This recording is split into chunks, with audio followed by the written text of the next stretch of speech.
ఏం వర్షాలో ఏంటో తెలీదు గానీ, తుఫానుకైతే మా ఇంటి పక్కనైతే ఫుల్లు చెరువయిపోయింది.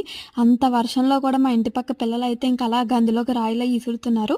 మేము కూడా చిన్నప్పుడు ఇంక అలానే చేసేవాళ్ళం. ఇప్పుడు అలా చేస్తే బాగోదు కదా! సరేలే అలాగని చెప్పి ఇంక లోనకొచ్చి చూస్తే స్వీట్ కార్న్ ఉన్నాయి. సరేలే స్వీట్ కార్న్ తిందాం కదా! అలాగని చెప్పి ఇంకా ఆటిల్ని పై తొక్కలైతే తీస్తున్నా నేను. సో, ఇంక అలా తొక్కలు తీసైతే ఆటిల్ని అలా బాయిల్ చేద్దాం కదా! అలాగని చెప్పి ఇంక అలా బాయిల్ చేస్తున్నాను నేను దాన్ని. ఇంకా బాయిల్ చేయడానికైతే అన్నీ ఇరుపుతున్న 2 ముక్కల కింద కుక్కర్‌లో సరిపోవడానికి. సో, నాకైతే అలా పచ్చివి తినడం కూడా ఇష్టం. మీలో ఎంతమందికి అలా ఇష్టం? ఇంకా అలా ఏసి వాటర్ అయితే ఎక్కువే ఏసాను నేనైతే కుక్ చేయడానికి. నాకెంతెయ్యాలో తెలీదు. సో, కొంచెం ఎక్కువే ఏసాను. ఇంకా అలా బాయిల్ అయ్యాక కొంచెం ఉప్పు, కారం, మసాలా ఏసుకొని అలా నిమ్మకాయతో ఇంకా అలా పెట్టుకొని తిన్నా. చాలా అంటే చాలా బావుంది. ఈ వర్షంలో అలా వేడి వేడిగా అలా కార్న్ తింటుంటే మీలో ఎంతమందికి ఇలా తినడం ఇష్టం? నాకైతే చాలా ఇష్టం. Thanks for watching. Please like, share and subscribe my channel.